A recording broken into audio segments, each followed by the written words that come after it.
M नफीस रशीद, आप देख रहे हैं भारत न्यूज़। इस समय मौजूद हूँ जहांगीरपुर की गलियों में, उन गलियों में जहाँ से तिरंगा यात्रा निकल रही है। ये वही गलियाँ हैं जहाँ डर का माहौल पैदा हो गया था और आज मैं देख रहा हूँ छोटे छोटे बच्चे यानी कि यहाँ पर तिरंगा यात्रा का स्वागत कर रहे हैं। मैं विजुअल भी दिखा रहा हूँ आपको और फूल भी बरसा रहे हैं लोग। क्या नाम है बेटा आपका? आफरीन। आफरीन। इसका नाम क्या है? नूर निशा। इसका नाम नूर निशा है। देखिएगा तिरंगा यात्रा को देखने के लिए आई है और ये खुशी का जो माहौल देखने को मिल रहा है, ईद से पहले ही खुशी देखने को मिल रही है। ऐसा लग रहा है कि भाई ईद का पर्व मनाया जा रहा है। मैं जिधर को दिखाऊंगा आपको पब्लिक ही पब्लिक नज़र आएगी आपको और नहीं मालूम पड़ रहा है कि जो कुछ हुआ था यहाँ पर, मैं उन चीज़ों को दोहराना भी नहीं चाहता हूँ। जितना बवाल मचा था कुल मिलाकर कह लिया जाए तो ऐसा लग रहा है कि सब कुछ भूल चुके हैं। क्या नाम है आपका? चांद बाबू। चांद बाबू। चांद बाबू। चांद दिख गया? दिख गया। भाई चांद बाबू चांद दिख गया है? दिखेगा 3 तारीख। आपका क्या नाम हुआ? सर डिम्पल नाम। डिम्पल। डिम्पल थोड़ा जानना चाह रहे हैं कि अब कैसा माहौल है? माहौल यहाँ का बहुत बढ़िया है और सारे जितने भी भाई लोग हैं हम मिलके ही रहते हैं। अच्छा, स्वागत यात्रा जो निकली है तिरंगा यात्रा, इसका स्वागत कैसे किया आप लोगों ने? गुलाब के फूलों से। गुलाब के फूलों से। और मजा आया और अच्छा लग रहा है और उस टाइम में माहौल अच्छा था। अच्छा। और सारा भाई बोल। चलिए बने रहिएगा मेरे साथ, में आगे भी और यात्रा दिखाता हूँ आपको। देखते हैं कि यात्रा कहाँ तक जाएगी और इस यात्रा का आखिर संदेश क्या रहेगा।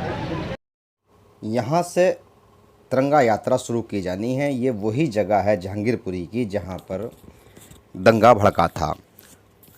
हनुमान जयंती की यात्रा निकाली जा रही थी, शोभा यात्रा जिसको कहा जाता है, और अचानक ही यहाँ पर पथराव होता है। ज़्यादातर लोगों से बात करने के बाद में ये जानकारी मिली कि कुछ लोग थे जो बाहरी यानी कि कह सकते हैं उनका कोई भी यानी कि पहचान या कोई उनका ऐसा सबूत नहीं मिल पाया कि वे लोग कहाँ से आए थे, जो तलवारें लहरा रहे थे, धार्मिक नारे लगा रहे थे, उपद्रव मचा रहे थे। बहुत से लोगों से बात की, उसमें हिंदू भी यही कह रहे थे कि हमारे क्षेत्रीय हिंदू नहीं थे, और मुस्लिम भी यही कह रहे थे कि हमारे क्षेत्रीय मुस्लिम और हिंदू ऐसे नहीं थे। यहाँ तो बड़ा अमन चैन, और देखिएगा किस तरह से बच्चे संगीत का मज़ा ले रहे हैं तिरंगा यात्रा के अंदर। अनेकों ऐसे विजुअल हमारे पास में हैं और हम दिखा भी रहे हैं अपने दर्शकों को, जो ये दर्शाते हैं कि किस तरह तिरंगा यात्रा का स्वागत हो रहा है। और बहुत सी जानकारियाँ हमारे पास में ऐसी भी हैं जिसमें साफ कहा गया कि भाई ये लोग हमारे नहीं थे। और एक बवाल था, एक तरह का एक सपना था, जो आँख खुली तो देखा सब कुछ लुट चुका था। बहुत नुकसान जहांगीरपुरी की जनता को झेलना पड़ा, और हिंदू मुस्लिम जैसे दंगे, सांप्रदायिक दंगे किसी भी क्षेत्र को कामयाबी नहीं दे सकते। इस तरह का लोगों का संदेश था। भारत माता की जय, वंदे मातरम कहते हुए एक तरह से पुलिस का साथ निभाते हुए क्षेत्रीय निवासी आगे बढ़ रहे थे। मैं खुद इस तिरंगा यात्रा को कवरेज कर रहा हूं और सुबह से मैं बना हुआ था जहांगीरपुरी के अंदर, और ये जानने की मैं कोशिश कर रहा था लगातार कि असल माजरा था क्या। तो सिर्फ़ और सिर्फ यही बात कि एक राजनीतिक षड्यंत्र रचा गया, और उस षड्यंत्र के तहत ये दर्शाने की कोशिश की गई कि हिंदू कौन मुसलमान कौन, जबकि पहले भी अनेकों बार यात्राएं निकलती रहती हैं। यहाँ मुहर्रम का जुलूस भी निकलता है, शब बारात भी मनाई जाती है, इसी तरह से ईद मिलादुल नबी भी मनाई जाती है, दिवाली, होली, और ज़्यादातर जो मैं आपको अगली खबर के अंदर दिखाने की कोशिश करूँगा कि जहांगीरपुरी के अंदर जितने भी ब्लॉक हैं, हर ब्लॉक के अंदर मस्जिद और मंदिर आमने सामने हैं। 4 घर अगर हिंदुओं के होते हैं तो 4 घर मुस्लिमों के होते हैं।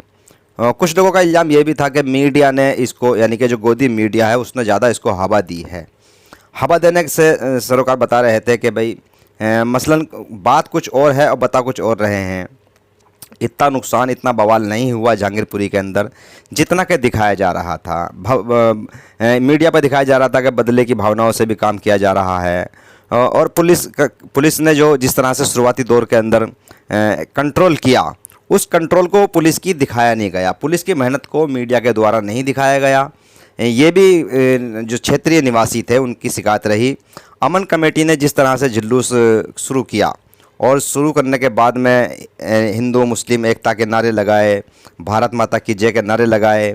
लगभग 5 बजे यात्रा शुरू की गई और रोज़े के समय से पहले यात्रा को समाप्त कर दिया गया। उसी स्थल से उसी स्थल से शुरू किया गया और उसी स्थल पर समाप्त किया गया जहां से शुरू किया गया था। भारी संख्या में बच्चे, महिलाएं, बुजुर्ग सब एकजुट होकर यात्रा में चल रहे थे।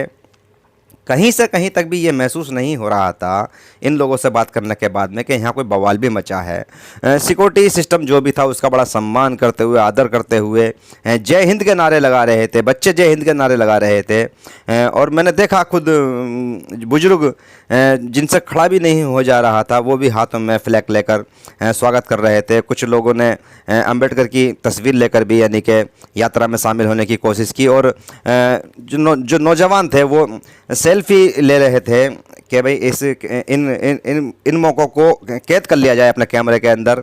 दरवाज़ों से, खिड़कियों से तिरंगे लहराए जा रहे थे।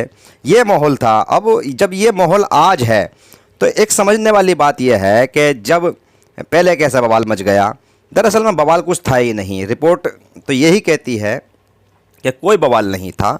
बाहरी लोग आए और एक धार्मिक प्रदर्शन करते हुए, जुलूस के अंदर धार्मिक नारे लगाते हुए, चिढ़ाने जैसी बातें करते हुए निकले। और उसमें दोनों तरफा नौजवान आमने सामने हुए। और बताया जाता है कि छोटा सा झगड़ा कह लो इसको, छोटा सा, अगर लोग चाहते तो यानी कि ये बिल्कुल 1-2 घंटे के अंदर ही निमट जाता। जैसे शुरू हुआ था वैसे ख़त्म भी हो चुका था। ज़बरदस्ती गोदी मीडिया के द्वारा प्रोपेगेंडा रचा गया और मीडिया की कवरेज को जहांगीरपुरी के जो निवासी हैं, चाहे उनसे आप हिंदू से बात करो या किसी मुस्लिम से बात करो, तो वो यही कहेगा कि ये बहुत दुर्भाग्य की बात है कि गोदी मीडिया ने इसको बढ़ा चढ़ा के दिखाया। ना कोई इतना नुकसान हुआ, ना किसी के इतने ज़्यादा चोटें आई हैं।